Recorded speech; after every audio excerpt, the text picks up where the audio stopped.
Just how opposed are you to authority? I'm Dr. Ray, and welcome to this week's Hosea International Speaks. Last week, we began looking at the reasons behind the paradigm of the resistor B. We said there was two, A and B. And we said that resistor B, they are willing to pay the price, they're unwilling, to pay the price for change. Number two, they're opposed in altering their spiritual position, and they are opposed ministerial or to a ministerial authority over their lives. This week, we're going to continue with the final four of the areas of the resistor B. The fourth reason behind the paradigm of the resistor, which we call B, is they are opposed to alterations of their lifestyle. That is, they can't handle change in their lifestyle. When Yahweh is allowed to move in the ecclesia, a change in lifestyle will result. A revival will affect everyone's lifestyle, purposes, and priorities.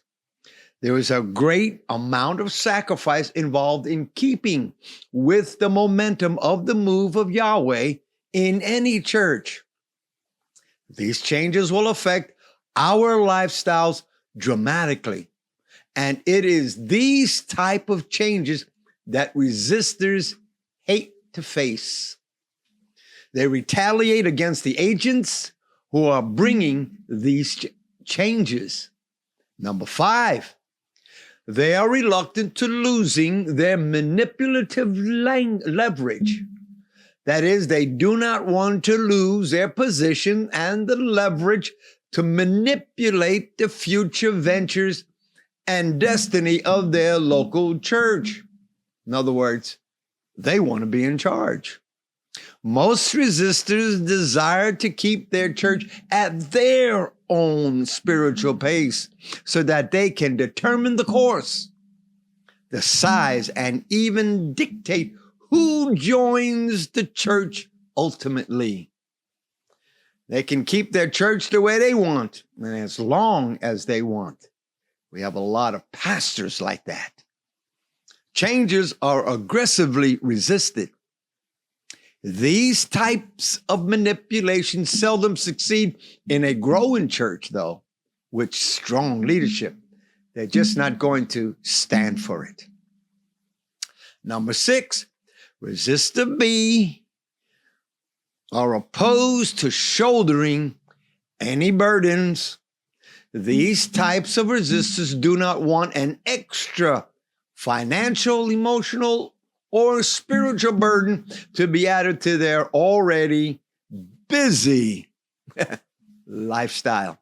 Resistors do not seem to have the ability to handle any form of pressure, even in their natural work or family environments. They do not seem to be able to cope with normal demands in their own lives, let alone in the church. These changes in the church seem to add to that pressure upon their lives. They are often stretched in their own finances, stretched in their time, and stretched in their emotions. And an added pressure seems to blow them up. Numerical and spiritual growth in the church demands some sacrifices among the members. Financial and spiritual burden is felt in any growing work of Yahweh.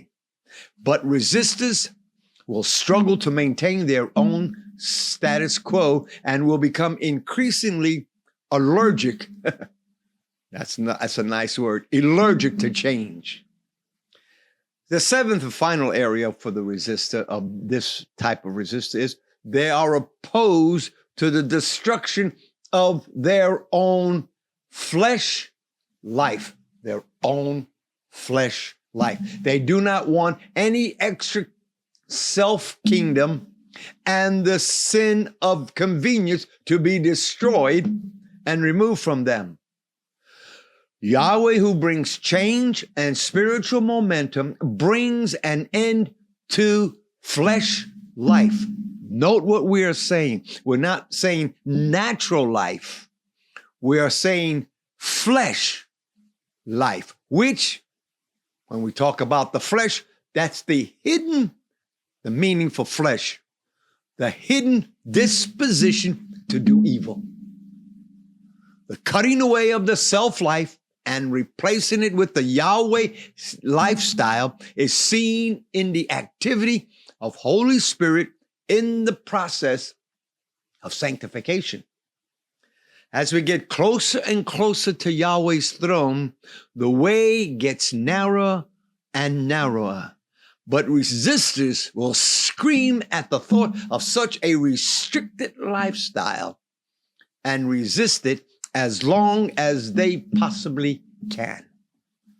Let's look at the stages in which resistors be attack change. And I'm just going to list them because they are self-explanatory when you look at them. And anything I say is only added to the many other things that can be said. Number one, complaints and a show of frustration against the leadership of the church. That is, they won't attack the whole church, just the leadership in the beginning. They won't even attack the rest of the church. What they'll want to do is they'll want to do number two, gossip, rumors, and slanders against the leadership. This is when they include the rest of the church or the congregation to try and bring them on their side. Number three, gathering of groups to undermine the leaders. Number four, open rebellion against the leader. This is plain rejection of authority. Well, let's look at, those are just the areas of resistor B. We'll look at some more areas of attacks by resistors next week. Well, if you welcome this, hit the home button or hit the against your leadership. Welcome. If you welcome, excuse me, let me just read that over. It says, welcome if this hits home as it would against the leadership. You might want to check out those who might be resisting the authority of the church and help out in any way you can in bringing to the attention of the leaders or talking to those resistors yourself. There is so much more that can be said on in this area.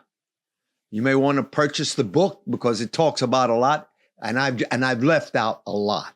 Just left out a lot.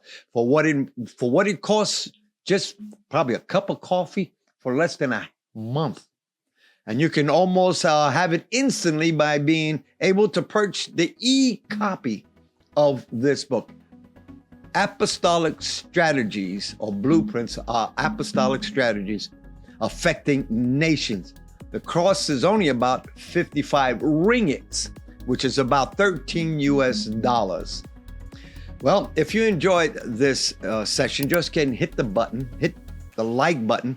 And if you have not yet subscribed, now would be a good time. You can also write me at hoseainternational at yahoo.com or hoseaintspeaks at gmail.com.